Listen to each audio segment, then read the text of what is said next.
Alors bonsoir à toutes. Alors le sujet qu'on m'a demandé de traiter ce soir, c'est un sujet qui est un peu prétentieux et complexe à la fois. C'est essayer de définir le sens de sa vie, définir le sens de sa vie, ce qui n'est pas simple. C'est pas simple parce qu'au fur et à mesure de son existence, on se découvre. C'est vrai, on n'est pas... si vous faites un peu d'introspection sur votre passé, sur votre passé, vous allez vous rendre compte que vous ressemblez en rien à la femme d'il y a 10 ans et encore moins celle de 20 ans.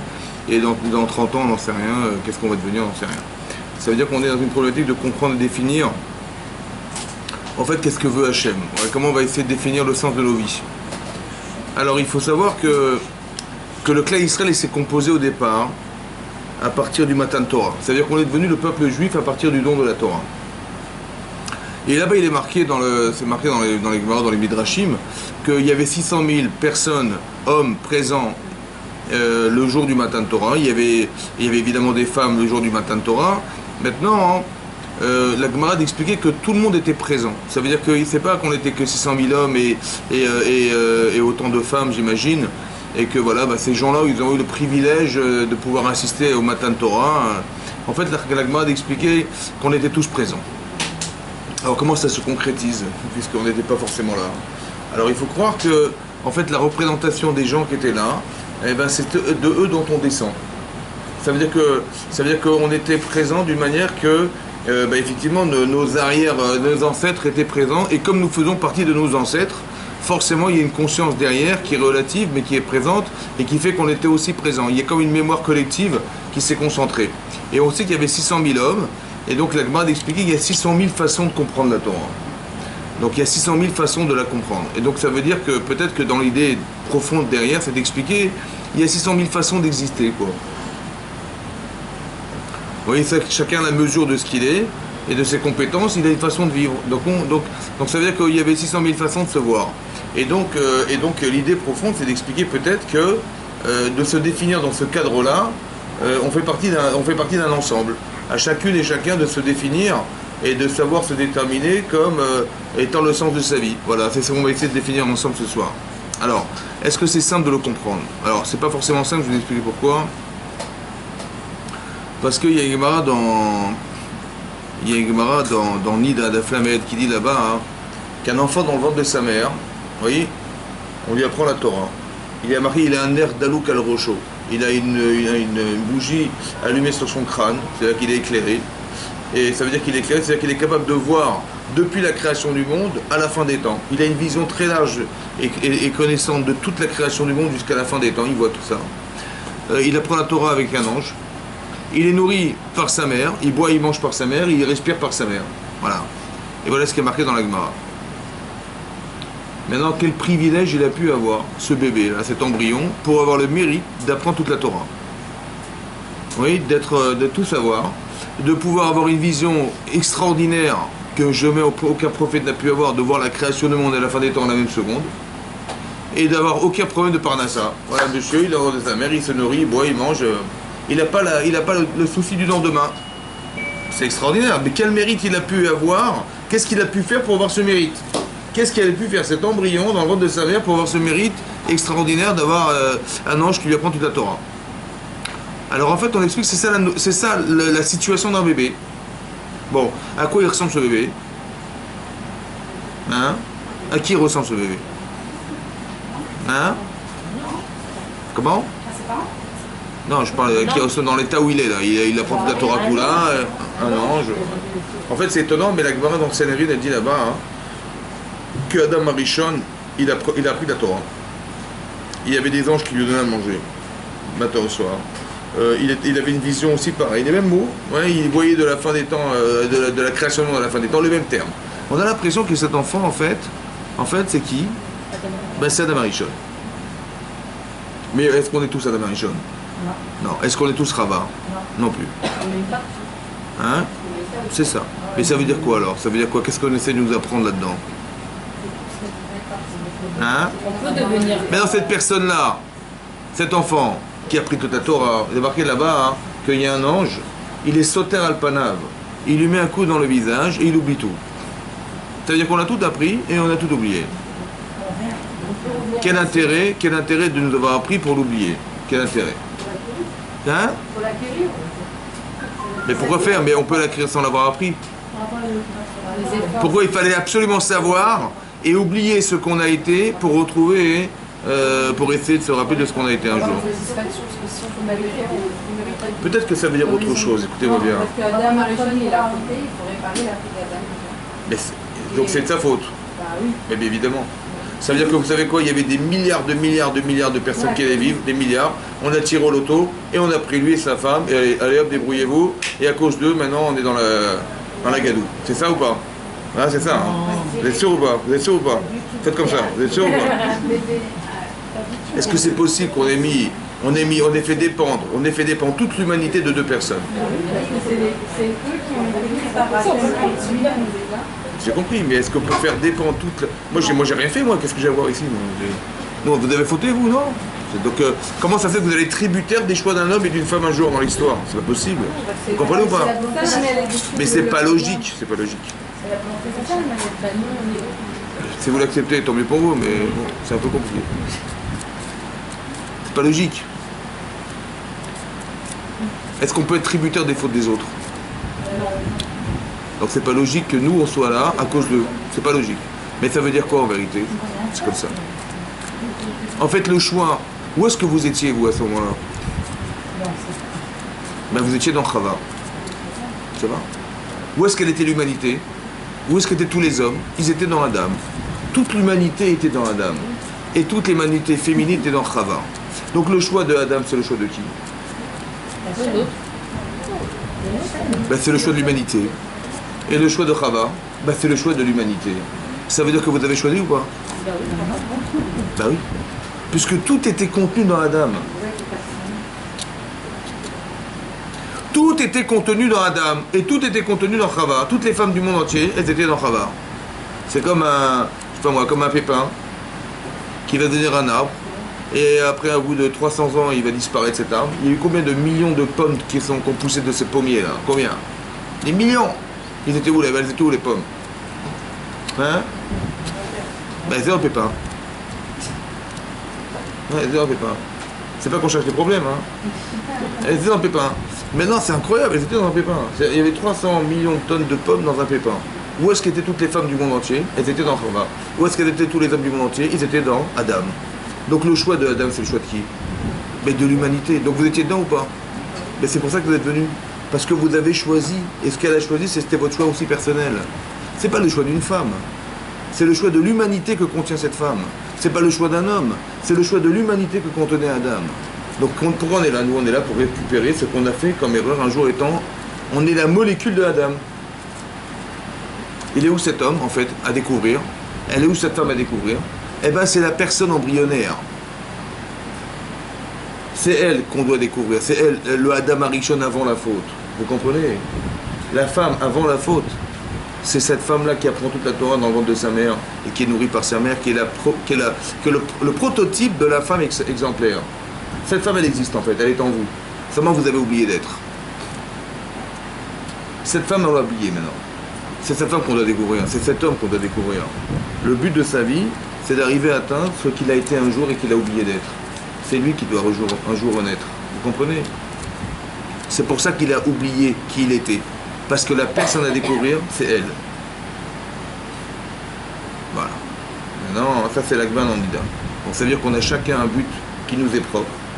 C'est pour ça qu'on a un mazal. Le mazal, c'est de donner des moyens à une personne d'atteindre ce qu'on espère d'elle. C'est ça le mazal. On donne des moyens parce qu'elle doit atteindre quelque chose dans sa vie. Et ce mazal-là, bah, c'est tous les moyens qu'on nous donne. Ça va? Maintenant, ça c'est l'Akbara dans Nida, qui dit comme ça que on a tous quelque chose à l'intérieur de soi qui est à découvrir et qu'on doit un jour faire naître. Maintenant, il y a une dans Rosh Hashanah qui dit comme ça. Il y a 3 livres ouverts devant Hachem à Rosh Hashanah. Vous voyez? Il y a le livre des Tzadikim, le livre des Bénonim, les moyens, et les Rishaïm. C'est quoi un Tzadik? Ben, c'est quelqu'un qui n'est pas Bénoni, qui n'est pas moyen. Comme ça, Tosfot explique. Ça veut dire que si quelqu'un, il fait autant d'Averot que de mitzvot, il est Bénoni, c'est un moyen. Donc c'est quoi un Tzadik? Ben, c'est qui n'est pas Bénoni. C'est quoi pas Bénoni? C'est quoi? Ben, c'est au-dessus de la moyenne. Donc il est au-dessus de 50%. Il fait plus de mitzvot que d'averot. Et le rachat, c'est lui qui en fait l'inverse. Il fait plus d'avera que de mitzvah. Voilà, c'est ça un tzaddik, un rachat. Maintenant, qui c'est qui peut mesurer les mitzvot et l'averot? Pourquoi c'est Hachem? Parce que, dit le Rambam, on n'est pas dans la quantité. On dit, tiens, ce matin j'ai coché, j'ai fait de la zdaka, j'ai fait la tefila, j'ai coché, j'ai fait quelques averot, ok, donc, et à la fin de l'année, j'ai comptabilisé, j'ai fait plus de mitzvot que d'averot. Non. En fait, les mitzvot, c'est l'intensité qu'on met dedans. Et les averot, c'est l'intensité qu'on met dedans. Dit le Rambam dans les Chot Teshuvah, il y a des averot qui valent 1000 mitzvot. Il y a une mitzvah qui vaut 1000 avera. Parce que c'est pas la quantité qui compte, c'est l'intensité que vous mettez dedans. Qui est révélatrice de la tendance humaine. Maintenant, qui c'est qui peut calculer ça? Hein? Personne. Il n'y a que Hachem. Lumot, il calcule, c'est lui qui fait mesurer. Donc qu'est-ce qu'on est alors? On est quoi alors? On est quoi? On n'en sait rien, puisque vous ne savez pas mesurer. Comment ça fait qu'Hachem il nous a caché ce qu'on doit être? Puisque le seul qui peut calculer, c'est lui. Hein? C'est bizarre, non? C'est bizarre. Parce qu'on ne peut pas savoir, en fait. D'où j'ai su qu'on ne peut pas savoir? Parce qu'il y a une Gemara dans Brachot Daf Kafret. La Gemara dit là-bas que Rabbi Yochanan ben Zakkai, c'était un Tana.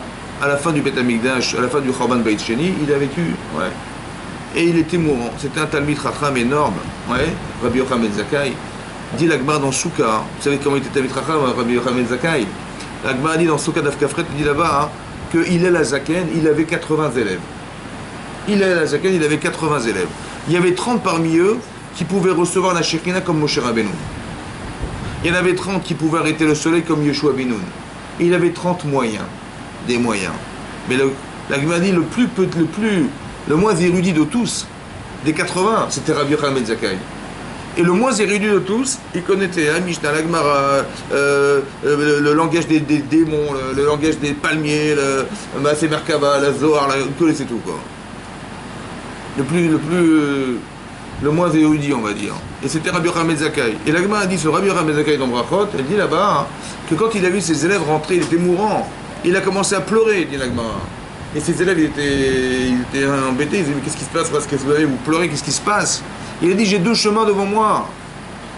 Un qui me mène au Gan Eden et un qui me mène au Gehinam. Veini odea be'ezeh derech molichim oti. Il dit, je ne sais pas où je vais. Non, lui, il ne savait pas.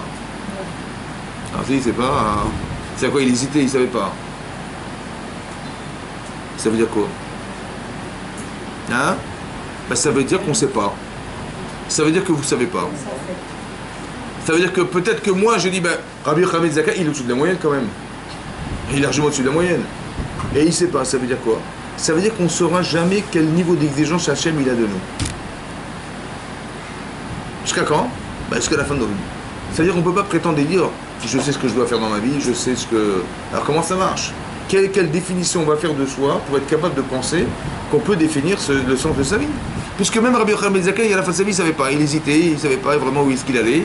Il y avait des choses qu'il a pu faire qui l'amènent au Gan Eden et d'autres choses qu'il a pu faire qui l'amènent au Gehinam, il ne sait pas où il va. Lui-même, il ne sait pas où il va. Ça veut dire qu'on ne saura jamais, vous comprenez? Ça veut dire qu'on apprend de là qu'on est dans une perspective permanente de se savoir dans un doute permanent qui nous fait dire, mais il faut que j'arrive à quelque chose, parce que si je n'arrive pas, j'aurais peut-être raté ma vie. Vous comprenez ça? Maintenant, comment définir les choses? C'est ça le problème. Je pense qu'au départ, pour arriver à définir un but, il faut se connaître. Ça veut dire qu'est-ce que vous êtes capable de faire de vous, qu'est-ce que vous êtes fondamentalement, quelles sont vos qualités, vos défauts. Ça veut dire qu'il y a un travail de réflexion sur soi-même. La preuve que c'est comme ça. Il y a une Gemara dans Hérouvine, la Gemara dit là-bas, d'Afiud Gimel, la Gemara dit là-bas, qu'il y avait une discussion entre Beth Shammai et Beth Hillel. Vous savez, il y avait deux yeshivot. Il y avait la yeshiva de Shammai et la yeshiva de Hillel, deux yeshivot. Et là-bas, ils ont discuté philosophiquement sur une question qui était de savoir, est-ce que Noach la Adam chez Nivra ou Noach la Adam chez l'Onivra? Est-ce que ça valait la peine de créer l'homme ou pas? A priori, la question ne commence pas. Parce que si Hachem il a créé le monde et l'homme avec et la femme, c'est que ça valait la peine. Bon, ils sont posés la question suivante. Est-ce que ça valait le Noach la Adam chez Nivra ou chez Nivra? Bon, Bet Shammai, la yeshiva de Shammai, ils ont dit que ça valait pas la peine. Et la yeshiva de Hillel, ils ont dit que ça valait la peine. Bon, au final, ils ont discuté pendant 2 ans et demi sur cette question-là. Pendant 2 ans et demi, ils ont échangé des idées sur savoir est-ce que ça valait la peine ou pas. Au bout de 2 ans et demi, Nimnu Vegamro, ils ont compté les élèves, ils ont fait un vote, ils ont compté, voilà. Ils ont compté et ils ont finalisé que Noach la Adam chez l'Onivra. Qu'au final, ça valait pas la peine de créer l'homme. Ve'arshav, et maintenant chez Nivra qu'il a été créé, alors il pêche. Ve'imashmesh bema'asav. Il pêche, il va chercher. Ve'imashmesh, il va palper ses actes. Et rechercher des actes. Ça veut dire essayer de se dire tiens, qu'est-ce que j'ai fait cette année? J'ai fait des choses bien ou pas? Sur ce que j'ai fait de mal, je vais faire teshuva. Et sur ce que j'ai fait de bien, je vais palper. Sur ce que j'ai fait de mal, je vais palper. Imashmesh. Je vais palper, je vais mesurer. Est-ce que j'ai bien fait? Est-ce que ça correspond à ce que la Torah attend de moi? Est-ce que j'étais vraiment sincère dans ce que j'ai fait? Imashmesh bema'asav. Maintenant, quelle est la marloquette? Quel était l'objet de la discussion au départ? Il y a combien de mitzvot dans la Torah? 613. Comment? Il y avait 613. Il y a combien dans les 613 mitzvot de mitzvot négatives? Hein? Négatives. 300. Numéro complémentaire? 300 combien? 300. Autant d'Avera qu'il y a 2 jours dans l'année. Autant d'Avera qu'il y a 2 jours dans l'année. 365 Averot. Bon, combien de mitzvot? Hein? 248 autant que de membres dans le corps et de tendons dans le corps. Il y a 365 Averot et 248 mitzvot. La probabilité de faire des mitzvot, elle est plus grande ou plus faible? Plus faible, puisqu'il y a plus de tendance à faire une Avera, puisque sur les 613 mitzvot, il y en a 365 qui sont Avera. Donc la probabilité est plus grande de faire une Avera. C'est vrai? Maintenant, le Yitzhara, il est plus grand ou plus faible que le Yitzhara Tov? Il est plus fort. Il est plus fort. Hein? Bon, donc ça veut dire que la probabilité de faire des Averot, elle est plus grande que la mitzvah. Et la tendance humaine, elle est plus facile de faire une Avera qu'une mitzvah. Donc ça valait le coup ou pas? Ça valait le coup de créer l'homme? Ça, c'est le tableau, ça. Ça veut dire que quoi? Qu'Hachem, il a créé un monde dans lequel on a peu de chances de s'en sortir. C'est ça qu'ils ont conclu. Ils ont conclu que c'était comme ça. C'est vrai ou pas? Vous faites des mitzvot ou pas? Bah oui, j'ai tendance. Si je tire une boule dans les 113 mitzvot, j'en ai plus de chances de faire une avera qu'une mitzvah. Et la tendance, elle est plus d'aller chercher à faire une avera qu'une mitzvah. Alors qu'est-ce qu'il faut faire alors? Si c'était plus facile, ça veut Hein? c'était plus facile. Ouais. Si ça veut rien, on serait créé. J'ai compris. Mais ça, c'est le tableau, ça. Sinon, moi, au début, je pensais que 50-50. C'est-à-dire, vous avez autant de chance, c'est un choix dans la vie. Non. On voit qu'on a plus une tendance l'inverse. Ça veut dire qu'il faut plus se battre. Il faut plus rechercher. Parce que si je ne me bats pas contre, je vais tomber dans un panneau, c'est sûr, pratiquement sûr. C'est là qu'il est marqué Noach la Adam chez l'Onivra. C'est-à-dire que le tableau que je vous dépeins, c'est celui qu'ont pensé les Chachamim quand ça du marcha, que la probabilité de faire la Averot, elle est plus grande, mathématiquement, on va dire, et la tendance humaine, elle est plus grande. La tendance, elle est plus à faire une Avera qu'une mitzvah. Ça veut dire qu'on a peu de chances de s'en sortir. Si ce n'est que, il faut être lucide dans la vie. Ça, c'est le tableau qui nous concerne tous. Tous. On est tous concernés par ça. Maintenant, il faut trouver son but dans la vie. Il faut trouver quelque chose qui nous amène. D'un autre côté, c'est vrai que quand on réfléchit, plus on comprend, plus on a des chances de s'en sortir. C'est vrai. Mais d'un autre côté, il y a un autre problème qu'il faut aussi résoudre. C'est les midotes. Par exemple, on a vu dans la paracha de Balak. Balak, il a dit un jour à Bilham, qui était un sorcier, il a dit que tu vois, il y a les Israël, ils ont carrément massacré Og ben Achabashan, qui était la puissance de l'époque, qui nous défendait, parce que nous on est un petit pays, Moab c'est un petit pays, et heureusement qu'il y avait Og, et Og il a été carrément ravagé. Ils sont passés d'Israël, c'était Kilchoch Hashor. C'est comme un taureau qui a brouté tout ce qu'il y avait autour de lui. Ouais. Et donc on est très embêtés parce qu'il est juste en face de nous là. Bon, mais eux, ils ont une force, les d'Israël, c'est la prière. Quand ils prient Hachem, il fait tout ce qu'il leur dit, tout ce qu'il leur demande, il le fait. Ils ouvrent la mer Rouge, ils font des trucs incroyables. Quoi. Bon, il faut que je trouve quelqu'un qui a une force dans la parole. Il a trouvé Bilam. Il dit, ce que tu bénis est béni, ce que tu es maudit est maudit. Bon, alors qu'est-ce qu'il a fait Balak? Il a été voir Bilam, il a envoyé des messagers. Ouais, une milice de gens qui lui ont dit, voilà, on te propose un marché, si tu maudis les d'Israël et que tu réussis, on va te donner beaucoup d'argent. Ok, il a dit, écoutez, il n'y a pas de problème, vous allez dormir là ce soir avec moi, et demain je vous dirai ce qu'Hachem me dira de faire. Parce qu'Hachem, il venait chez Bilam en prophétie, mais en sommeil, quand il dormait. Ça va? Donc il a dormi, et qu'est-ce qu'il fait? Hachem lui apparaît, il lui dit, qu'est-ce qu'il fait? Qui c'est ces gens qui sont là? Il dit, ben voilà, c'est Balak qui m'a envoyé une milice de personnes parce qu'il y a un peuple qui est sorti d'Égypte et qui a envahi le monde, et donc on voudrait s'en débarrasser. Il dit, je t'en prie, laisse-moi les maudire. Il dit, l'otelechimaem, ne va pas avec eux. L'otaor et taram qui baroukou, ne maudit pas ce peuple parce qu'il est béni. Bon, qu'est-ce que vous avez compris qu'il a dit Hachem? Qu'est-ce qu'il lui a dit Hachem? Bah, il a dit, il va pas avec eux. C'est clair ou pas? Bon, le matin, il se réveille. Il a dit, je suis désolé, Hachem, il m'a empêché d'aller avec vous. Pourquoi? Parce que quand même, Rachidi, il aurait pu envoyer des gens un peu plus importants quand même. Et puis l'argent, il s'est moqué de moi, quoi. C'était pas ce qu'il fallait, quoi. C'était un peu plus d'argent, quand même. Et là-bas, Rachid dit qu'on apprend de là, hein, comment il s'appelle, que Bilham, il avait un roi Gevoa. Ça veut dire qu'il avait de l'orgueil, quand même. C'était quelqu'un d'orgueilleux. Vous voyez, ambitieux, orgueilleux. Qu'est-ce qu'il lui a dit, Hachem? Il n'y va pas. Qu'est-ce qu'il a compris? Va pas avec eux. Ça veut dire, vas-y, tu vas y aller. Mais ça se fait pas. Qu'est-ce qu'il a? Il s'est moqué de toi, Balak, ou quoi? Tu peux y aller, mais avec d'autres gens. Mais avec d'autres personnes, il s'est moqué de toi, franchement, avec des gens pareils, tu vas aller. Il faut d'abord des gens plus importants et des gens et plus d'argent. C'est ça qu'il a dit Hachem ou pas? Non. Pas du tout. Mais lui, il est sûr que c'est ça qu'il a dit Hachem. Il dit, mais il s'est moqué de moi, Balak. Et même Hachem, il m'a dit, attends, ça se fait pas ce qu'il t'a fait. Vous avez compris comment il a traduit ou pas? Il a dit, ne va pas avec eux. Comment il a traduit? Ne va pas avec eux. Il a mis un stabilo sur avec eux. Il va pas avec eux, il faut y aller bien sûr, mais pas avec ces gens-là, ça se fait pas quand même. C'est dangereux, hein? Hein? Ça veut dire quoi? Ça veut dire qu'on traduit sa vie avec ses midotes. C'est pas un problème d'intelligence, hein?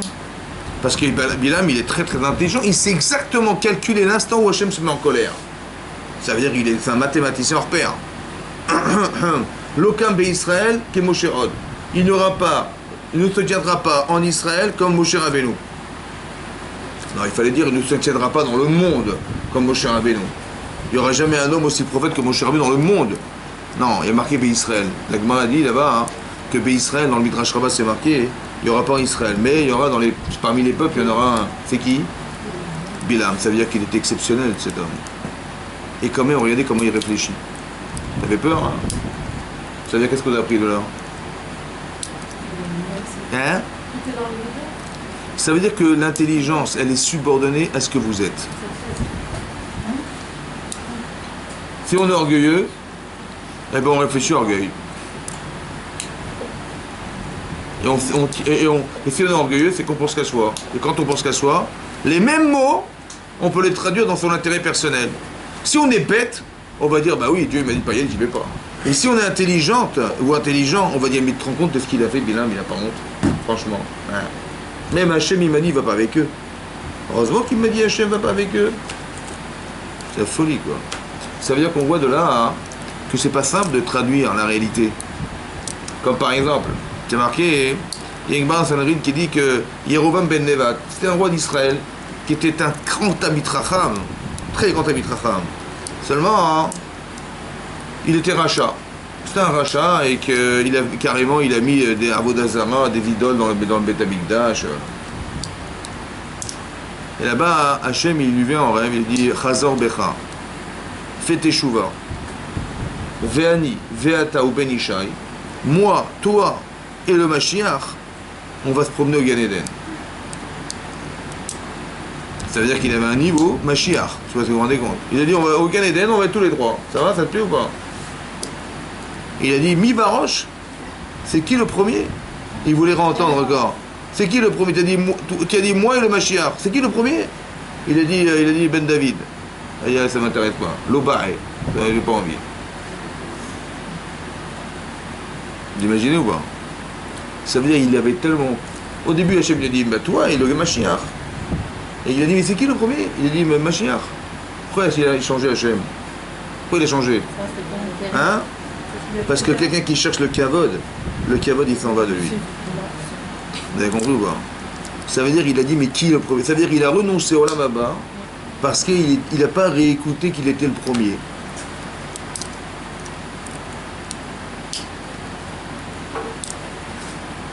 C'est marqué dans la paracha de Vayera que quand Hachem il a dit quand Abraham il a dit à Lot, écoute, on va se séparer.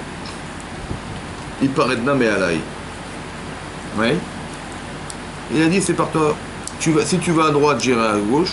Et si tu vas à gauche, ben, j'irai à droite. Et là-bas, c'est marqué Vaïssa Ena Vayar.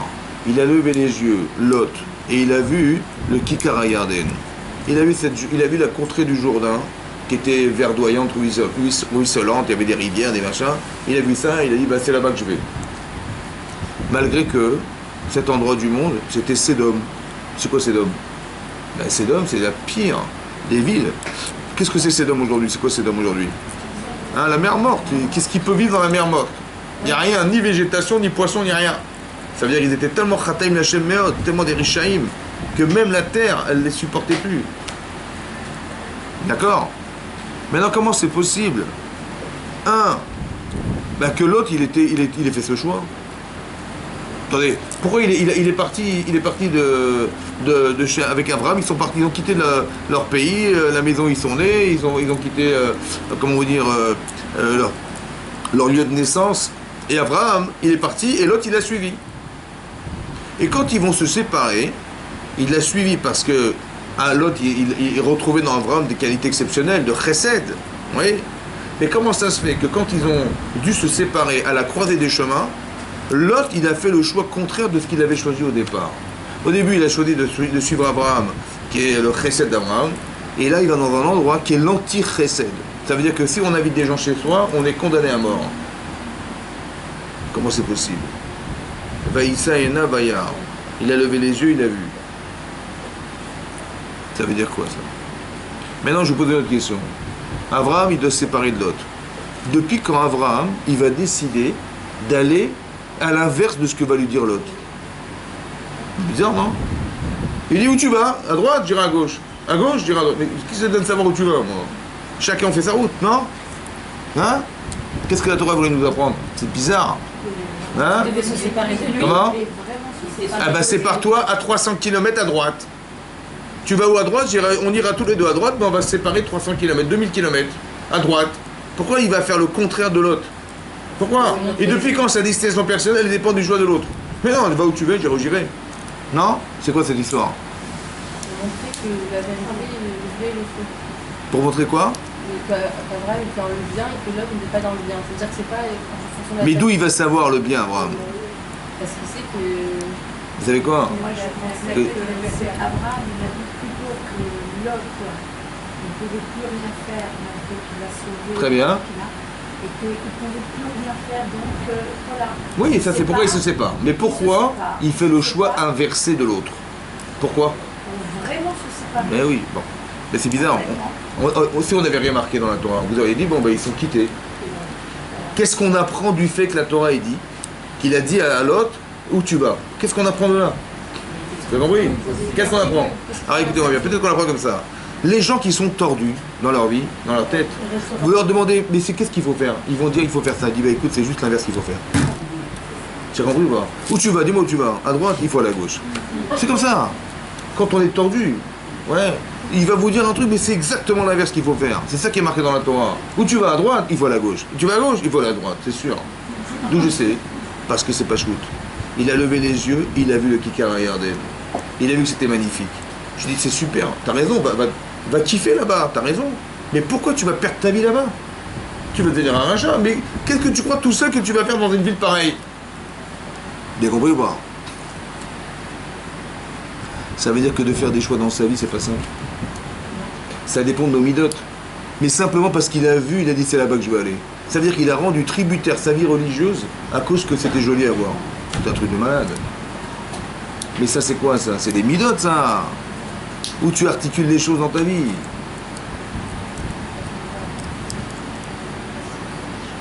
Il y a une Gemara dans Gittin. La Gemara dit comme ça. La Gemara dans Gittin de la Fmemé, elle dit là-bas. Il y avait un rave, il s'appelait Rabbi Lish.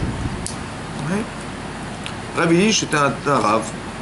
Et il avait été pris en captivité parce que les gens à l'époque ils demandaient des rançons. Ils capturaient des rabbinim pour demander de l'argent. Et ce rave, il était donc dans un camp là-bas. Et il y a un oiseau qui arrive. Il piaille devant lui. Bon. Il dit, qu'est-ce qu'il raconte cet oiseau là? Il va voir un goy, un non-juif. Il dit, dis-moi, toi tu comprends le langage des oiseaux? Il dit, ouais. Il dit, qu'est-ce qu'il dit celui-là là? Il dit, Eili, sauve-toi. Il te dit, à toi de te sauver d'ici. Bon. Il dit, oh mais c'est un corbeau. Hein. Les corbeaux c'est des menteurs. Hein? Et ils mentent. Peut-être qu'il est en train de me dire un mensonge et je vais mourir en sortant. Ça m'intéresse pas. Bon. Après, il y a une colombe qui arrive. Une colombe. Et elle piaille devant Rabbi Lish. Alors de nouveau il demande à cet homme, dis-moi, qu'est-ce qu'elle dit cet oiseau là? Il dit, il répète, il dit chauffe-toi, il dit chauffe-toi. Dois attendre ici. Il dit, ah mais la colombe, c'est le symbole du clan d'Israël. Et elle est honnête, elle est sincère, honnête. Elle me dit la vérité. Il trachèche les Nissa, il va m'arriver un miracle, je vais sortir d'ici. Et c'est ce qui s'est passé, il est sorti de là-bas. D'accord? Là-bas, Rabbi Akiva Eger, il pose une question. Il dit c'est bizarre. Parce que le Harour, qui est un Rishon, qui est comme Rashi, le Harour s'appelle, il dit que Rabbi Lish, il comprenait le langage des oiseaux. Mais il dit c'est pas possible, puisque dans la Gemara c'est clairement marqué qu'il comprenait rien. Puisqu'il a demandé à ce non-juif, dis-moi qu'est-ce qu'il raconte oiseau. Donc il comprend pas ce qu'il a dit le Harour. Comment le Harour il peut affirmer que Rabbi Lish, il comprenait le langage des oiseaux alors qu'il était incapable de traduire ce qu'il avait dit. Je comprends pas. Le marchand il pose une autre question. Il dit je comprends pas. Quand le corbeau il est venu, il a piaillé devant lui, il dit les corbeaux c'est des menteurs. Donc je le crois pas. Il dit mais j'ai pas compris, mais peut-être le goy qui est là. Peut-être que si tu comprends pas le langage, pourquoi tu l'as cru lui? Peut-être qu'il veut te tuer et il veut que tu sortes de là-bas et que tu meurs. Ouais. Comment c'est deux corbeaux tu as apparu, tu as cru ce monsieur, peut-être qu'il veut tuer, il est antisémite, ça rien, moi, peut-être qu'il veut te tuer. Alors marché, il demande lui comment ça se fait qu'il n'a pas cru. Il a dit ce corbeau c'est un menteur, mais il a pu croire en ce que ce non-juif lui a traduit. Peut-être qu'il est antisémite, il voulait le tuer. Qui te dit? Comme ça il demande. En fait, écoutez-moi bien. En fait, c'est vrai que c'était pas logique. Mais si c'est pas logique, c'est quoi la réponse? Comment ça se fait qu'il n'a pas cru le corbeau, il a cru la personne, le non-juif? Comment ça se fait? En vérité, de là, il a déduit le Harour que Rabbi Lish comprenait le langage des oiseaux. De la question du marchand, comment ça se fait qu'il n'a pas cru le corbeau, il a cru le non-juif? De là, il a compris qu'il comprenait le langage des oiseaux. Ah, s'il comprenait le langage des oiseaux, comment ça se fait qu'il a demandé au goy de lui traduire ce que lui avait compris? Il faut pas dire la vérité. Il ne faut pas avoir intérêt. Parce que le tzaddik, il a peur d'une seule chose. C'est d'entendre ce qu'il avait envie d'entendre. J'ai tellement envie, Rabbi Lish, de sortir de là. J'ai peur d'entendre de l'oiseau, dit sors de là, et c'est ce que je voulais entendre, j'ai peur de ça. Alors j'ai demandé au goy, est-ce que c'est ça que tu as entendu? Et il a confirmé que oui. Vous avez compris ou pas? Ça veut dire que le problème, c'est d'entendre ce qu'on a envie d'entendre. C'est de voir ce qu'on a envie de voir. C'est de croire ce qu'on a envie de croire. Et ça, c'est dur de définir un but dans la vie si on est dans cette perspective où on s'enferme dans un intérêt personnel. Vous comprenez ça? C'est comme Korach. Korach, il est arrivé d'une chose, il voulait être le chef de la tribu des Lévis. C'est vrai? Et il a fait un calcul logique. Il a dit comme ça. Mon grand-père, il s'appelait Kehat. D'accord? Et mon grand-père, il avait 4 enfants. Il avait Amram, il avait Itzhar, il avait Chevron et Uziel. Il dit donc c'est normal que Amram, qui est l'aîné de Kehat, ses enfants qui étaient Moshe et Aaron, là il est devenu le roi, Moshe Rabbeinu, et l'autre Kohen Gadol, c'est logique. Mais le deuxième enfant de Kehat, c'est qui? Mais c'est mon père. Donc c'est normal que quoi? que c'est moi qui vais être le chef. Il va l'annoncer tout de suite, mon cher Rabbeinu, voilà, il va dire c'est moi le chef de la tribu de Lévi. Au final, il a nommé qui? Élite Safan Ben Uziel.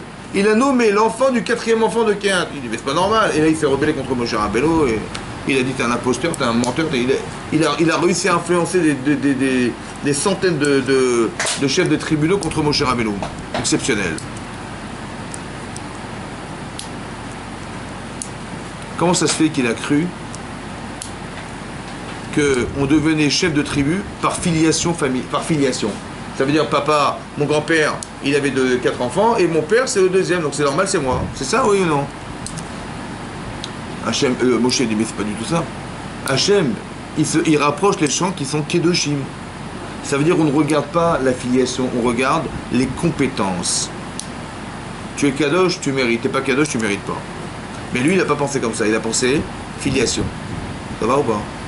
Pourquoi il réfléchit filiation, il n'a pas réfléchi compétence? Mais parce que, vous comprenez ou pas? Vous avez envie de quelque chose dans la vie. Votre cerveau, comment il réfléchit? Eh bien, il va réfléchir dans votre intérêt personnel. Il va vous trouver une logique où c'est vous qui êtes concerné, évidemment. Et il s'est rebellé contre quoi, finalement? Contre Moshe Rabbeinu, mais il a été trompé par qui? Par son propre intérêt personnel qui, intellectuellement, lui a fait croire que c'était lui. Vous comprenez comment ça marche? Mais ça, c'est des midotes, ça. Ça veut dire qu'on apprend tous les exemples que je vous donne, c'est pour vous expliquer que votre intellect, il est subordonné à vos défauts et à vos qualités. L'ambition, c'est un homme qui est très ambitieux, Korach, ouais, il a raison. Le problème, c'est que tout ça s'est articulé sur la jalousie. Parce qu'il a jalousé finalement, il est Safan Ben Uziel, il a dit, bah, si c'est comme ça, je vais demander à être Kohen Gadol, moi. Allez hop, on y va. Vous avez compris comment ça marche? Au départ, il voulait être quoi? Il a si. Qu'est-ce qu'il a dit à Moshe Rabbeinu? Il veut être Kohen Gadol. Maintenant, vous allez vous rendre compte dans la vie, il y a des gens, ils vont vous dire des choses qui n'ont rien à voir avec leurs problèmes. Par exemple, lui, il va venir, il va dire, je vais être Kohen Gadol. Maintenant, est-ce qu'il faut répondre à la question Kohen Gadol? Pas du tout. En fait, c'est pas ça le problème. C'est qu'il était frustré de ne pas avoir été nommé chef de tribu. Donc, essayez pas de vous acharner à expliquer à quelqu'un ce qu'il vous dit, parce que c'est pas ça son problème. Pourquoi c'est pas ça? Parce que je vous explique, c'est pas logique. D'où vous allez comprendre que ce que la personne vous dit n'a rien à voir avec son vrai problème de fond. Comment vous allez le savoir? Parce que c'est pas logique. Combien il y a de Kohen Gadol? Combien il y a de Kohen Gadol? Combien? Hein? Combien il va en avoir? Et combien ils sont venus pour réclamer la Kihuna Gdola? Combien? 250. Bon, il y a un petit problème. À part ça, il y a un autre problème. Tu prétends que Moshe Rabbeinu c'est un imposteur? Donc tout ce qu'il a dit, il a inventé. Oui, c'est ça que tu prétends. Donc la Torah, c'est une invention. Mais c'est marqué où, Kohen Gadol? C'est marqué où? Mais la Torah, c'est une invention.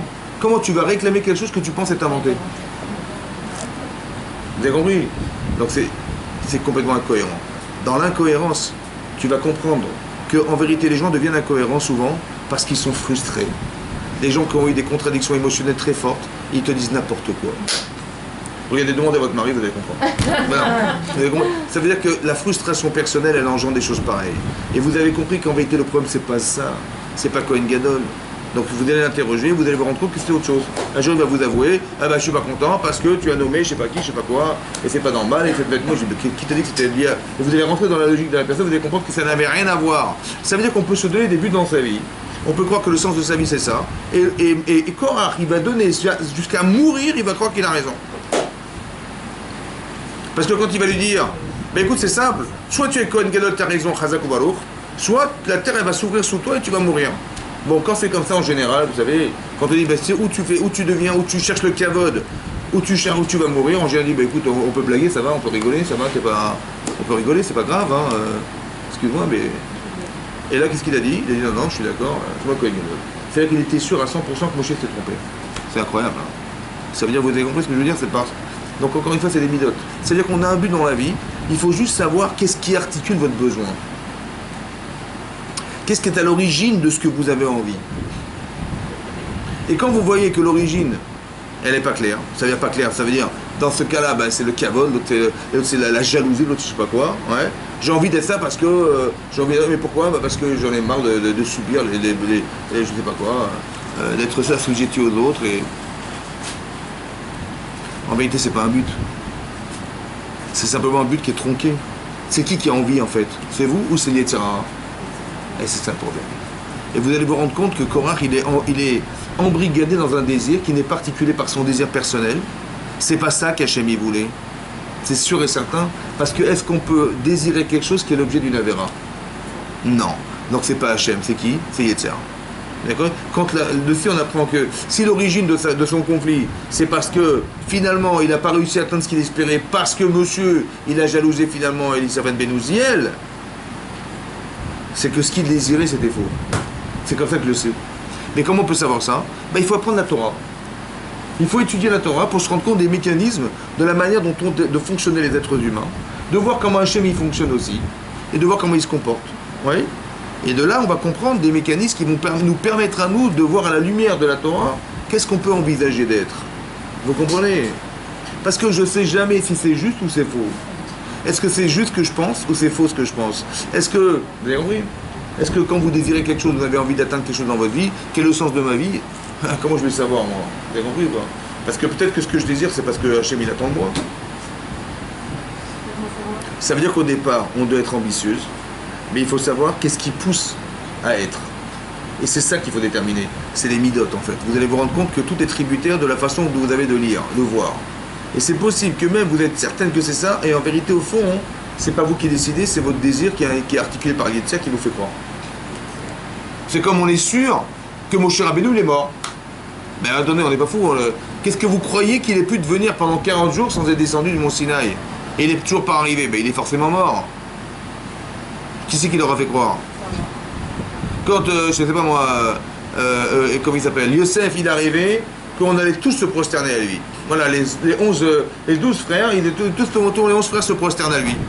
Même Yehuda, il se prosterne à lui. Yehuda, roi d'Israël, il va se prosterner à Yosef, c'est normal ça? Qu'est-ce que vous avez dire? Ça veut dire, il s'est pris pour qui celui-là? Bon, ils avaient raison ou ils avaient tort? Au lieu de dire, écoute, j'ai pas compris, mais de donner un sens, c'est ça le problème. Dès qu'on donne un sens aux choses, on n'est pas sûr que ça soit juste. Parce qu'en vérité, c'était pas ça, il arrivait d'être roi d'Égypte. Et eux, ils ont cru roi d'Israël. Et donc il a dit, il va casser la famille en deux, et le projet de Yaakov, Abraham sur Yaakov, il va disparaître, il faut qu'on s'en débarrasse. Ils ont compris, ils ont interprété le message que vous avez. Hein? Ils ont interprété comme eux, ils avaient envie. Exactement, ça veut dire que. Mais c'était logique d'un côté. Comme c'était logique ce qu'a pensé Korach. Mais est-ce que cette logique, elle est particulée par un désir? C'est ça le problème. Et il leur disait par quoi? Parce que papa, il fait des différences. Yaakov Avinu, il offre une kétolet passim. Yaakov, il compte du lachonara sur nous, il dit rien. Yaakov Avinu, il a désiré donner la Torah, il a lancé la Torah à cet enfant particulier, pas nous. Vaïrou et Chav, ils ont vu ses frères qui auto-av abiyem mikol echav. Il était préféré de tous les frères. Veïsnu auto, ils l'ont haï. C'est-à-dire que la décision, elle est peut-être issue de la haine, de la différence mal acceptée. C'est-à-dire que des fois, on peut faire des choix dans sa vie, mais qui sont articulés par des midotes. Est-ce que c'est la bonne? On dit Bilham, c'est marqué dans les Pirkei Avot. On est dans le 5e Pérec là-bas, c'est marqué dans le Pirkei Avot, c'est marqué qu'il y avait les Talmidim. Les Talmidim, c'est quoi les Talmidim? Les élèves de Avraham Avinu et les élèves de Bilam Aracha. Avraham Avinu, il avait un Lev Tov, Aïn Tova, un œil bon. Ouais. Il y a des femmes de bon œil ici? Un bon œil. Il avait un bon œil. C'est quoi un bon œil? Hein? Un bon œil, c'est qu'il est content pour les autres. Il est content pour Aïn Ra'a. Il y a la Aïn Ara et la Aïn Ra'a. C'est quoi la Aïn Ara? Un mauvais œil. Et la Aïn Ra'a, hein? C'est les midotes, il voit mal. Ça veut dire qu'il est jamais content, toujours en train de se plaindre, toujours dire lui pourquoi lui et pas moi. C'est ça Aïn Ra'a. Ça va? Et celui qui a Aïn Ra'a, il met la Aïn Ara. C'est logique. C'est quoi l'Aïn Ara? C'est le pouvoir de l'œil, de détruire ce qui dérange. Pourquoi lui et pas moi? Et on juge et on va enlever. Ça va? Ça c'est Bilam Aracha. La manière Aïn Ra'a, c'est Bilam Aracha. Roi Gevoa. Nefesh Rechava. Il était ambitieux. Et Abraham, c'est l'inverse. Aïn Tova, il a un bon œil. Roi Shefela, il est humble.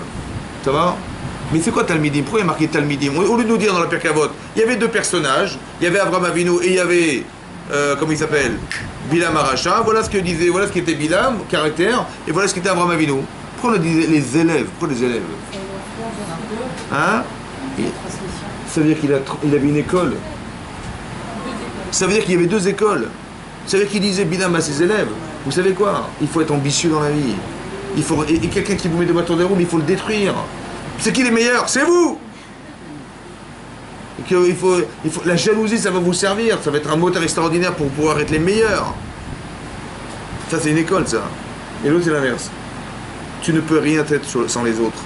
Entretiens les autres. Fais vivre les autres. Sois un ave. Parce que si tu es orgueilleux, tu vas traduire. Il y a marqué la gava, la tava et la kina. Motsim et adam ina olam. C'est-à-dire que tu ne pourras jamais traduire la réalité comme il faut parce que tu as de l'orgueil. Parce que tu cherches le kavod. Parce que tu cherches les ta'avot. Tu ne peux pas. Vous avez compris, ça c'était l'école d'Avraham Avinu. Donc il dit il faut être un ave, il faut être humble. Par exemple, quand Korach et quand Zivri Ben Salou, tous ces gens-là, ils ont été voir Moshe Rabbeinu. Il a dit mais tu es un imposteur, Korach. Il a dit mais tu es un imposteur, tout ce que tu dis c'est faux. Imaginez-vous, mettez-vous à la place de Moshe Rabbeinu. Il est en train de dire que tout ce que vous avez dit, c'est faux. Comment vous trouvez?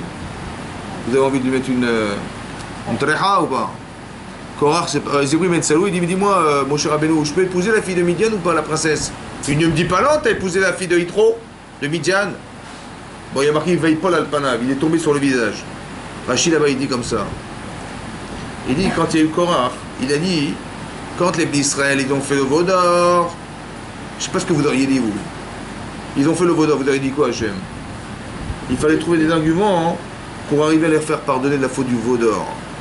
Et ils sont pleins dans le désert. Il fallait prier pour qu'Hachem il les pardonne dans le désert. Ils ont, ils ont fait les Meraglim, ils ont fait du Lachon Hara, ils ont empêché les ministres de rentrer en Israël. Il fallait faire pardonner les Israël à cause de ça.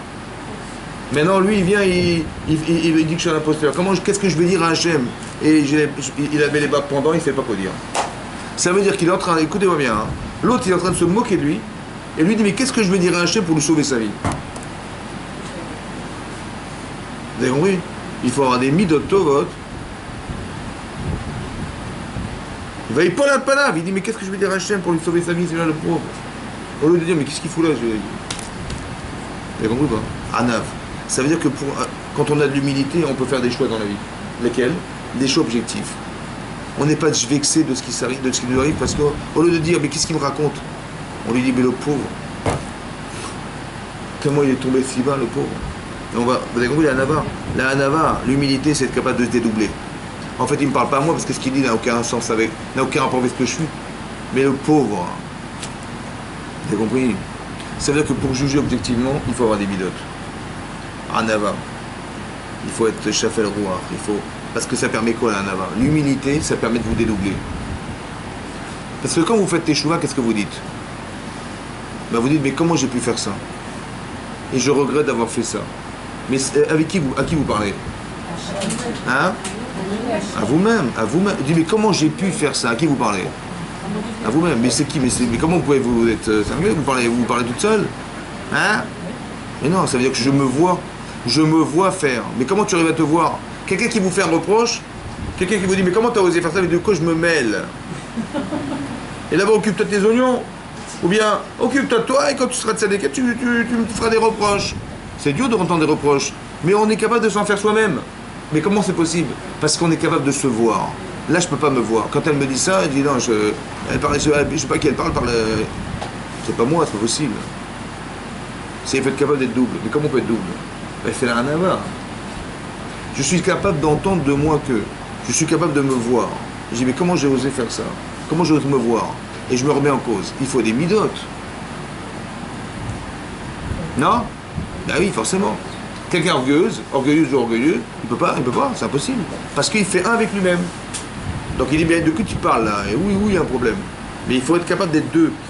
Celui qui fait et celui qui se voit. Et en permanence, je peux me dire, oui, je suis bien ou je suis pas bien. Mais il faut être deux. Il faut avoir l'intelligence et l'humilité de se voir. Parce que si je peux pas me voir, j'arrive pas à changer. L'évolution n'est possible que si vous êtes capable de vous améliorer. Mais de s'améliorer, il faut être capable de se voir et de s'autocritiquer ou de s'apprécier et de s'enrichir dans ce que nous sommes Mais ça, il faut être capable de se voir. Vous avez compris? Il y a deux choses à comprendre dans la vie. Il y a qu'on doit être des gens intelligents, structurés mentalement, c'est obligé. On doit être logique, c'est obligé. Mais indépendamment de cette logique, il faut avoir des midotes. Parce que tout est subordonné à ça. Et il y a un travail personnel à faire. Ça, c'est ce que je veux vous dire. Mais non. Mais alors, comment trouver comment se définir? Alors, vous avez bien compris que c'est compliqué, en fait. Parce que d'un côté, il y a un tel travail sur soi-même qu'il faut faire. Il y a une lecture qui n'est pas sûre objectivement d'être juste. Alors, comment on fait? Alors, c'est pour ça que, en vérité, c'est ça que peut-être la Gemara voulait dire, que c'est compliqué. Parce qu'en vérité, le vrai guide, c'est Hachem. Si on n'est pas Ma'amin B'Hachem, on va tomber dans une problématique où, de façon majoritaire, on va fauter. La tendance, elle est faute. C'est vrai ou pas? Donc comment on fait alors? Alors celui qui n'est pas Ma'amin B'Hachem, ça veut dire quoi pas Ma'amin? Il ne pense pas qu'Hachem intervient dans sa vie. Alors il va rentrer dans un mur. Mais celui qui pense que il m'arrive des choses, moi je fais des choix. Par exemple, Korach, il a dit, Bilham, il a dit, écoute, je t'en prie, il a eu l'audace de demander à Hachem, laisse-moi maudire ton peuple. C'est comme si quelqu'un vient vous dire, ils ont fait des bêtises, laissez-moi frapper vos enfants, je vous en prie, laissez-moi les frapper. C'est ce qu'il dit, Korach, Bilham, il dit à Hachem, les ministres que tu as sortis, je t'en prie, laisse-moi les maudire. Et je vais les détruire et on va se débarrasser d'eux. Il n'est pas un peu... Hein? Ça veut dire quoi? Ça veut dire que quand on n'est pas cohérent, on peut avoir des ambitions qui ne sont pas cohérentes. On n'est pas logique. Alors il faut être logique.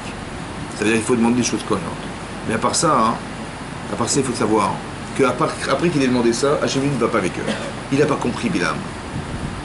Alors après, il a dit, bah écoute, il va m'envoyer d'autres personnes, Balak. Il lui a envoyé d'autres personnes. Il dit, bon bah les Koum, va avec eux. C'est contradictoire. L'Agma demande, mais c'est une contradiction. D'un côté, il lui a dit, ne va pas. Et après, il dit, bah si tu veux y aller, vas-y. De là, l'Agma déduit un principe. Bederer chez Adam Rotseleler, Molichimoto. Là où tu veux aller, on te guide. Et même quand il a dit, vas-y, c'est-à-dire que Bilham, c'est un rachat. Ouais, il a dit, mais laisse-moi les maudire, dis-moi que si tu veux aller, vas-y. Et après, qu'est-ce qu'il a fait Hachem? Il a envoyé un ange. Et l'autre, il était dans sa voiture, sur son âne, et il se prend des coups à droite, à gauche, et il ne comprend pas ce qui lui arrive. Jusqu'à ce qu'il ait vu l'ange. Et qu'est-ce qu'on apprend de là? On apprend que quand on fait des faux choix, Hachem, il nous aide. On peut ne pas voir et on peut voir. C'est vous qui décidez. Ça veut dire qu'en vérité, on nous oriente. Ça veut dire qu'on est ma'amin, que le hasard est un révélateur de direction de nos vies.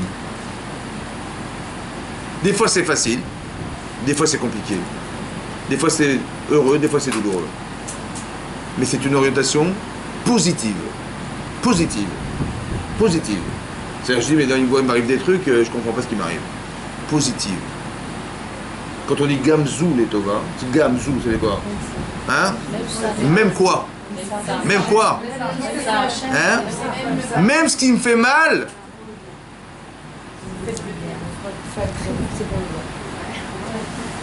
Ça veut dire quoi? Même ce qui n'est pas agréable est bon. Ça veut dire déjà au départ, mesdames, il faut faire la différence entre ce qui est bon et ce qui est bien, et ce qui est mauvais et ce qui est mal. Est-ce que vous faites la différence? Non? Est-ce que c'est bon les chocolats? Est-ce que c'est bien? Hein? Hein? Bah si, il faut aimer, mais il faut savoir mesurer. Hein? Il faut savoir s'arrêter. Ça veut dire que tout... Mais c'est bon, donc c'est bien? Non, c'est pas... Maintenant, est-ce que de faire des études, c'est fatigant, intellectuellement? On se casse la tête, on a mal au crâne. Mais est-ce que c'est bien? Vous avez vu? Donc ce qui est mal n'est pas forcément bien. Ce qui fait mal n'est pas forcément bien. Il faut juste savoir faire la différence, ouais, et savoir nuancer. Maintenant, ça ne m'a pas fait plaisir. Mais est-ce que c'était bien? Par exemple, la Gemara a dit dans Shabbat, un jour, Rabbi Akiva, il avait un élève, il était l'élève de Nahum Ish Gamzu. Nahum Ish Gamzu. On l'appelait Ish Gamzu. Pourquoi c'est Gamzu et Tova? Toujours les gars. Qu'est-ce qui s'est passé? Rabbi Akiva, un jour, il était avec son âne, vous connaissez l'histoire, avec son âne, avec toute la marmaille là-bas, et il arrive dans une ville. Bon, il ne savait pas où dormir. Alors qu'est-ce qu'il a fait? Il a tapé à une porte. Bonjour messieurs, hospitalité, écoutez, il n'y a pas de place, l'autre, je viens de déménager, l'autre machin, on n'entend pas de la maison. Il a fait toute la ville. Bon, finalement, il était embêté, il a dit, mais... Et à chaque fois qu'on lui refusait, il dit, bah, Gamzou les Tova, c'est pas grave, Gamzou les Tova, Gamzou les Tova. Bon, finalement, il s'est retrouvé dehors. Bon, il a dit, bon, bah, Gamzou les Tova. Gamzou les Tova. Bon, et après, il va dans la forêt. Il va dans la forêt, donc il va dormir par terre, hein, dans la forêt, quoi. Qu'est-ce qui se passe? Il allume sa bougie pour étudier la Torah. Qu'est-ce qu'il faisait Rabbi Akiva toute la journée? Rabbi Akiva qui faisait toute la journée? Il étudiait la Torah toute la journée. Et qu'est-ce qu'il voit? Un vent qui éteint sa bougie, il n'a plus de feu, il n'a plus rien. Il ne peut pas étudier la Torah. Qu'est-ce qu'il se serait dit? C'est normal, qu'est-ce qu'il faut, bon Dieu, mais... Gamzou les Tova. Bon, après il voit un lion qui lui mange son âne. Et qui c'est qui va porter les valises? C'est ma pomme. Bon, après il voit un chat qui lui mange son coq. Et comment je vais me réveiller demain matin? Bon, Gamzou les Tova. Bon, manifestement, c'est compliqué, hein. Il avait ni âne, ni machin, ni bougie, ni... Qu'est-ce que vous auriez imaginé, vous? J'imagine lui faire des avérotes, je suis une rachat, capara, voilà. C'est ce qu'on aurait dit, non? Bon, finalement, il se réveille le matin, il retraverse la ville à pied qu'il avait traversé la veille. Et qu'est-ce qu'il a vu? Il n'y a plus personne. Ils avaient été massacrés. Et là, il a compris que si de loin ils avaient vu la lumière, ils auraient trouvé Rabbi Akiva, ils l'auraient tué. S'ils avaient entendu l'âne, il aurait tué. S'il avait le coq, il aurait tué. Vous avez compris? Et il dit Gamzou les Tova. C'est-à-dire que lui, il a eu la chance de son vivant de comprendre. Mais c'est pas quoi, mais c'est tout le temps comme ça. Vous comprenez? C'est pas parce que vous ne comprenez pas que ça n'a pas de sens.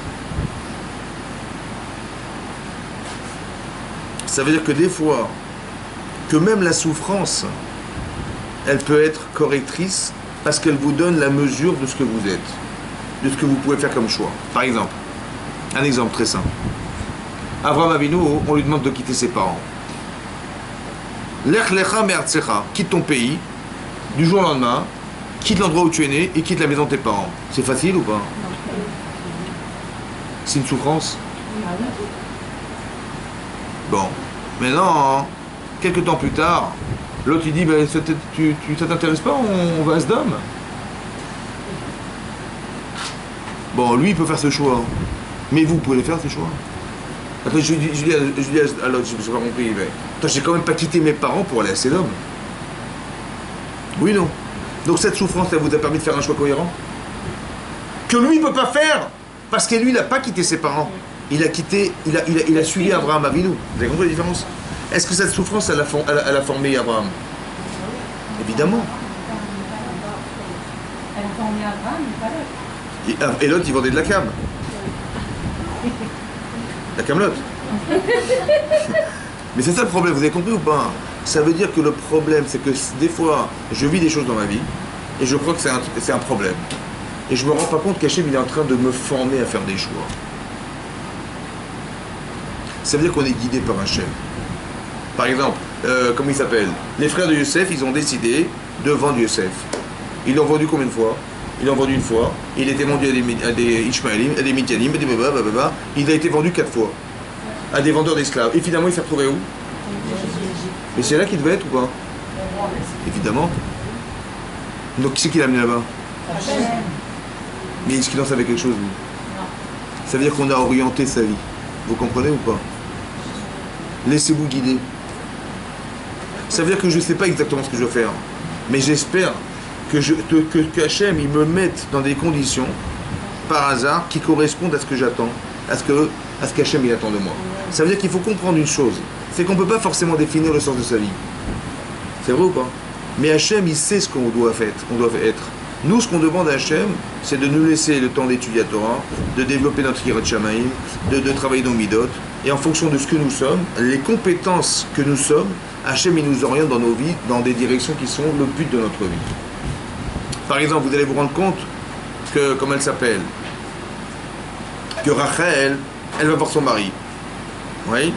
Elle voit sa sœur Léa qui a des enfants, les servantes, elles ont toutes des enfants, et elle rêve d'avoir des enfants. Elle dit à son mari, Imaïn, si je n'ai pas d'enfant, Métan, je suis morte. Ça va? Donc elle dit un ultimatum à son mari, elle dit, écoute, mon chéri, ton père, il a prié pour sa femme. Mais prie pour moi, au moins comme ton père. Et sinon, je suis morte. Elle lui fait un ultimatum, elle dit, écoute, je suis désolé, tu t'occupes pas de moi, quoi. Ton père, il a prié pour sa femme, et il sera qu'il a prié pour sa femme, elle est tombée enceinte. Et toi, qu'est-ce que t'attends de prier pour moi? Alors? avez compris pas? Qu'est-ce qu'il lui répond, Yaakov? Hein? Je suis pas le bon Dieu. C'est une réponse, ça. Tachat Elokim Anochi. Bon, qu'est-ce qu'il dit Rachid là-bas? Eh ben, hein? Rachid dit là-bas, comme ça. Il dit, écoute-moi bien. Mon père, il n'avait pas d'enfant. Mais moi, j'ai des enfants. Ça veut dire? Ça veut dire que mon père, il avait la souffrance de ne pas en avoir. Donc il peut comprendre la souffrance de sa femme qui n'en a pas. Donc ils peuvent prier à deux dans le même sens. Mais moi j'ai des enfants. Comment tu veux que j'atteigne le niveau de mon père alors que je ne suis pas dans la souffrance de manquer d'enfants? Mais si j'ai des enfants et que tu n'en as pas, c'est qu'Hachem il n'attend pas de moi, il attend de toi. Alors tu dois prier toi. Tu es dans l'exploitation de la souffrance que tu vis. Et comme c'est que Jacob il disait à sa femme, tu dois atteindre un niveau tel de Emunat Hashem, parce que la privation d'enfant, c'est pas un piège. Ça peut vouloir dire que l'enfant qui doit naître, il doit être un tel tzaddik, que toi, qui es capable de l'être, tu dois devenir cette femme pour qu'il puisse naître. Comme si que Yosef, il est là et tu es là. Il faut que tu atteignes quelque chose qui va faire correspondre à cette madriga-là. Pourquoi? À ce niveau-là. Parce que Yosef, à 17 ans, il va quitter la maison. On ne le sait pas, mais on va le savoir. À 17 ans, il quitte la maison. Vous imaginez le traumatisme? À 17 ans, il quitte la maison. À 17 ans, il est vendu par ses propres frères, esclaves. Ses rêves disparus. Comme dans quel état psychique il se retrouve, lui? Et il arrive là-bas. Et la femme de Potiphar, et la prison, et les machins. Catastrophique, son histoire. Mais qu'est-ce qu'il a fait entre-temps? Il est devenu Yosef. Mais il avait une capacité énorme, des Mouna déjà. Grâce à qui? Grâce à sa maman. C'est parce qu'elle est devenue cette femme qu'elle a pu engendrer. Sa vie dépendait essentiellement du travail de sa mère. Mais ça veut dire que quoi? C'est parce qu'elle n'a pas été privée d'enfant par hasard. C'était pour qu'elle atteigne quelque chose. Mais il y a des gens qui vont dire on ne va pas trop déjanger Hachem, le pauvre. Et puis voilà, et tata. Non. Il faut savoir que si c'est émettre, il faut pousser le bouchon jusqu'au bout. Jusqu'au quoi? Comme Korach. Comme Bilham. Qu'est-ce qu'il dit Bilham? Il dit Hachem, écoute, je t'en prie, laisse-moi les maudire. Il est fort quand même, hein.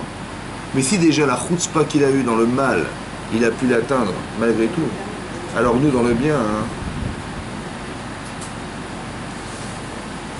Faut pas avoir peur. Qu'est-ce qu'elle a dit Chana dans la tfila? La Gemara dans Shabbat, la Gemara dans Brachot d'Aflamelot, elle dit là-bas hein, qu'on apprend les halachot de Chana de la tfila. Vous voyez Chana, vous connaissez Chana? Qu'est-ce qu'elle a eu comme enfant? Shmuel Hanavi. Elle a dit Hachem, Ra'o tir'e. Voir tu verras. La Gemara elle explique pourquoi, c'est quoi cette redondance? Voir tu verras. Elle a dit voir, si tu vois combien je suis désireuse d'avoir un enfant, alors donne-le-moi. Et sinon, tir'e tu verras. Tu verras quoi? Tu verras hein, que je vais parler à un homme. Et mon mari va me dire, mais arrête de parler à cet homme, et je vais m'isoler avec lui. Et après, il va me dire, il va me soupçonner d'être une sota. Il va m'attraper par la main, il va m'amener au Beth Amikdash. Le Kohen, il va me dire, écoute, où tu es à vous, où je te fais voir les autres sotas. Je dis, mais avec plaisir. Et on va lui faire voir les autres sotas, et comme elle n'a pas fauté, elle aura des enfants. Ra'o tir'e. Ou tu me les donnes, ou je m'arrange pour en avoir. Comme ça l'a dit Hachem. Ça se fait ou pas? Non. Est-ce que vous croyez sincèrement que Chana, elle va aller s'isoler avec un homme? Alors qu'est-ce qu'elle a dit à Hachem alors? Ça définit. Hein? Ça définit. Ouais, des garçons. Alors qu'est-ce qu'elle a dit à Hachem? Qu'est-ce qu'elle lui a dit? Ça se fait ce qu'elle a fait? Elle a dit comme ça. Deux explications. Première explication, hein, c'est comme ça. Mais elle a été forte, hein. Elle a dit comme ça. Le Pnei Yoshua là-bas, il explique dans la Gemara. Il dit je comprends pas. Moi je suis une tzadékette. Je parle pas des hommes. Je ne les appelle pas par leur prénom. Je discute pas avec eux. Ravesham, je m'isole avec eux. Ravesham. Voilà, je suis au mérite des guillages parce que je suis une grande tzadékette. Fais attention. Mais je vois que l'autre là-bas, elle est un peu légère. Hein? La sota, elle est un peu légère. Elle parle à des hommes. Jusqu'à même s'isoler. Elle fait amourache de quelqu'un, elle va s'isoler avec lui. Alors qu'elle est mariée. Et elle, madame, la racha, elle a des enfants et moi, je suis tzadékette, j'en ai pas. Vous avez compris comment elle parle à Hachem? Ça, c'est une explication. Deuxième explication, j'ai vu, c'est comme ça. Elle a dit, tu sais quoi? En vérité, j'ai très envie d'aller parler à quelqu'un. Et j'ai même très envie d'aller m'isoler. J'ai un Yitzhara. Je suis désolé, j'ai un Yitzhara. En vérité, je suis une tzadékette, mais Ra'o tiré. Ça veut dire quoi? En vérité, ou tu me donnes quelqu'un, ou je vais craquer. Parce que j'ai tellement envie d'enfants que je suis même prêt à faire ça. C'est-à-dire que j'ai très envie de le faire, mais j'ai pas envie de le faire. J'ai très envie, mais j'ai pas envie de tomber là-dedans. Je t'en prie, Hachem, fasse en sorte que je tombe pas là-dedans. Et Hachem, il a écouté la prière, il lui a donné un enfant. Et ça veut dire qu'elle a fait un travail sur elle-même. Elle a dit, je suis au bord. Elle avait tellement envie d'avoir un enfant qu'elle a dit, Chas v'Shalom, j'ai pas envie de faire cette avéra. Et je sais que si je fais ça, j'aurai un enfant. Et j'ai pas envie de faire ça. Je t'en prie, écoute ma fille là. Vous avez compris ce qui se passe? Elle a poussé le bouchon jusqu'au bout. Ça veut dire qu'il ne faut pas se dire, bon, j'ai insisté, ça n'a pas marché. Vous avez compris? J'ai insisté. Et puis il ne faut pas déranger Hachem quand même, le pauvre. Hein, et on ne sait jamais, il va se fâcher, je ne sais pas ce qu'il va faire. Non, non, tu peux y aller. Et même des fois, c'est l'inverse. Que si tu ne demandes pas, hein, tu vas tout perdre. Parce qu'Hachem, il aime bien qu'on insiste. Parce que d'insister, c'est de développer ta Emouna. Combien de prières il a fait Moshe Rabbeinu pour entrer en Eretz Israël? 515 prières. C'est pas qu'il a répété, je bouge pas d'ici, je veux rentrer en Israël, je veux rentrer en Israël, je veux rentrer en Israël, je veux rentrer en Israël. C'est comme le bébé qui... Non. Il a trouvé 515 arguments pour rentrer en Israël. 515 raisons. Il a insisté ou pas? Hachem dit, Ravecha, jusqu'à ce que je stoppe. Ça veut dire qu'il faut insister ou pas? Mais bien sûr, parce que l'insistance, ça amène à quoi? À la Emounat Hachem. Parce que quand vous allez insister, et vous allez voir que se réalise ce que vous avez rêvé d'avoir, votre Emouna, elle va décupler ou pas? Évidemment qu'elle va décupler. Mais si vous demandez, la première fois, hop, Hachem réalise, vous allez dire, merci beaucoup. Non. Il y a une forme de souffrance intérieure qui doit amener un soulagement énorme. À la proportionnelle de ce que vous espérez. Attention. Parce que des fois, j'espère des trucs, mais c'est pas bien pour moi. Peut-être c'est pas bien pour moi, d'où je vais savoir. C'est à vous de savoir. Comment? Si vous demandez quelque chose de cohérent, de logique, et qu'il n'y a pas de parti pris dans l'histoire, mais c'est pour Hachem que vous le faites, c'est sûr que c'est juste. En vous disant, c'est un peu long en disant, hein, mais en vous disant que si ce que vous pensez est vrai, et que Hachem il a besoin que ça soit comme ça, alors je veux être ce personnage. Si je ressens fortement antérieur, ça veut dire que en vérité, au fond de vous, il y a quelque chose qui vous dit, il faut faire ça. Mais vous ne savez pas si c'est Etzera ou Seratov. Alors étudiez la Torah et regardez l'origine de ce que vous ressentez. Est-ce que c'est quelque chose qui est de l'ordre de l'orgueil, quelque chose qui va vous vanter, quelque chose qui va faire de vous quelque chose des stars ou je ne sais pas quoi? Non. Mais c'est quelque chose qui est vraiment sincère. Que avec toute l'objectivité, c'est quelque chose qu'on doit faire. Et vous ressentez le devoir de le faire. Alors faites-le. Parce que c'est ça le but de votre vie. Là-bas, le Gaon de Vilna, il dit comme ça. Le Gaon de Vilna, il dit comme ça. Il y a des avérotes et il y a une avéra. Il y a des mitzvot et il y a une mitzvah. Il y a quelque chose, on fait des mitzvot, voilà, après chatra, là, on fait tout. Il y a une mitzvah, je ne sais pas qui me plaît. Et il y a une avéra hein, que je ne sais pas pourquoi je suis attiré par elle. Ces deux tendances, c'est toute votre vie. Ça veut dire que ce que vous devez faire, c'est devenir la spécialiste de la mitzvah, celle-là en particulier. C'est comme Avraham Avinu, il est reconnu pour être Chesed. Mais quand vous croyez qu'il ne mettait pas les filines, il ne mettait pas Shabbat, il faisait tout. Seulement, il Chesed. C'est sa tendance, vous avez compris. Donc chacun doit respecter sa tendance. Vous avez envie d'être cette femme. Vous avez rêvé de l'être, mais soyez là. Et d'un côté, il y a des avérotes aussi, on ne les poussait pas. Alors je dois me retenir de faire cet avéra. Et je dois devenir une spécialiste de cette mitzvah. Et si j'atteins ça, j'ai réussi ma vie. Vous comprenez ou pas? Ça veut dire que vous devez ressentir des choses. Il y a quelque chose qui vous parle, au fond de vous-même, et qui vous dit, mais j'ai envie d'être cette femme-là. Ben, respectez ce que vous ressentez. Seulement, il faut savoir analyser, est-ce que ce que je désire être est juste? Pas que je vais réaliser ce que j'ai envie d'être, mais au départ, d'analyser, au départ, il faut palper. Est-ce que c'est pas l'objet du Yetzer? Je sais pas moi, j'ai peur de ça. Vous comprenez ou pas? J'ai peur que ce soit le Yetzera qui dit mais vas-y fonce. C'est comme Moshe Rabbeinu. Il est assis sur son trône et les gens ils attendent du matin au soir pour avoir des réponses. Et Moshe Rabbeinu il a fait mission, il doit répondre aux questions des gens. Oui non. Il trouve son père, il fait mais qu'est-ce que tu fais? Lama ta yoshev elevadecha. Pourquoi tu es assis sur ton trône? Les gens ils sont du matin au soir ils sont debout. Il dit, bah, c'est simple, les gens ils font là, ils ont des questions, des fois je solutionne des problèmes, ils ont des problèmes, je les solutionne. Et je leur apprends la Torah et les chokim et les shpatim. Il dit l'otov machata ose. J'ai pas compris. Il vient de faire teshuva. Hein. On est le jour du matin Torah, il dit qu'est-ce que tu fais là? Il dit tu prends la Torah en juin, c'est l'otov machata ose. Pardon? Il dit navol tivol. Navol tivol. tu vas t'user la santé, toi et le peuple. Il dit, mais qu'est-ce que je fais? Mais comment tu veux que je fasse? Il dit, écoute-moi. Et tu verras que Hachem sera d'accord avec moi. Tu vas remplacer ton fonction par 78 600 dayanim. Saré à Sarot, Saré à Saré Hamishim, ça fait 78 600. Et tu verras que toi, les choses compliquées, tu y répondras. Les choses simples ou moins compliquées, eh ben, ils y répondront.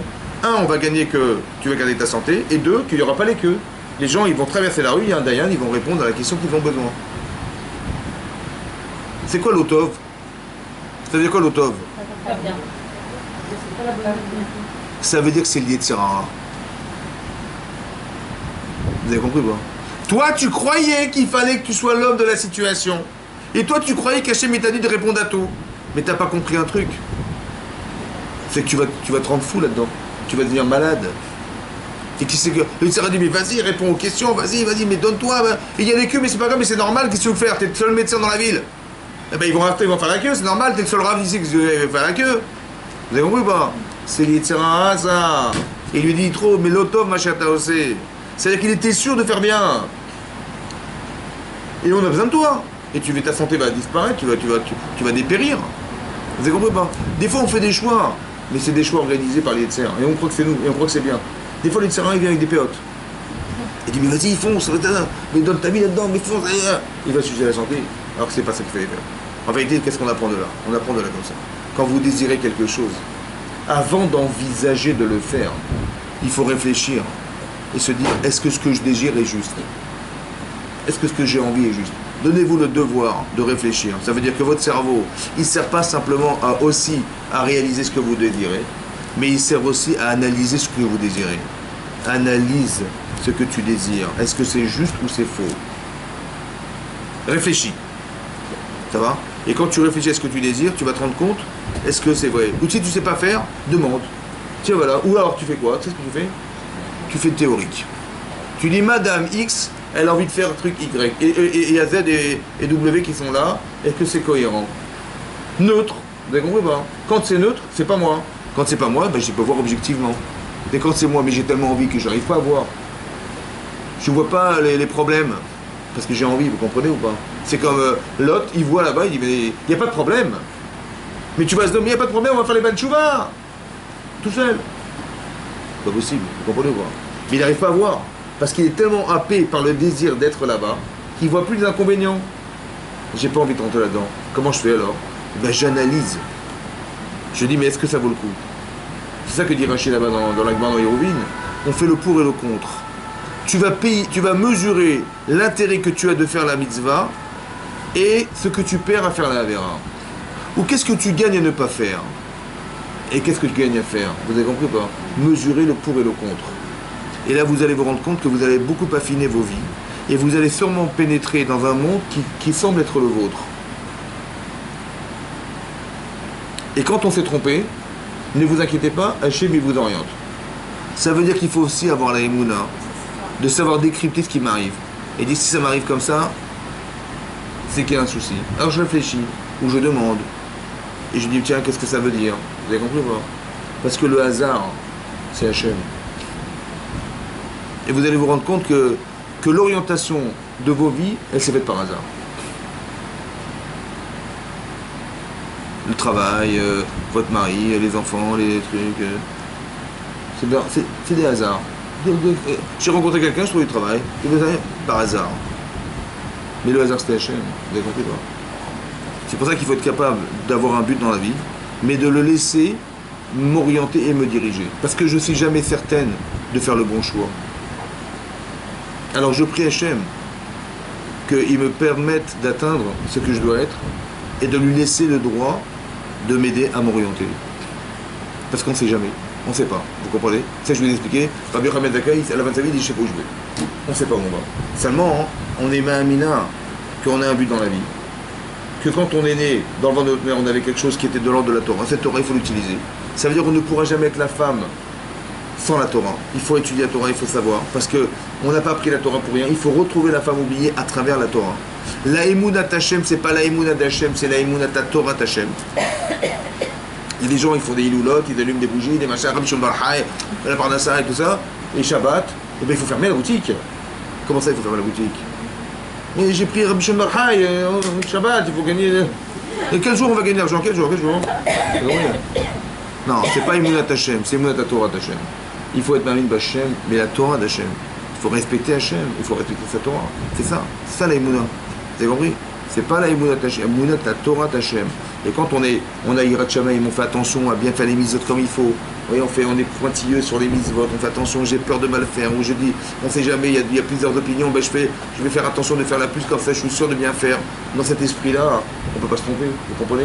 Parce qu'on a peur de se tromper, et quand on ne sait pas, on demande au Rav, on demande à quelqu'un, et voilà, et on a envie de faire, on ne vit pas dans la peur, on vit dans l'épanouissement, mais qu'on ne sait pas, alors on doute, alors on soupçonne, on vérifie, vous savez, oui, on vit comme ça. Et de cette manière-là, on s'épanouit, et c'est de cette manière, je pense, qu'on peut définir le sens de sa vie. Bezat Hashem.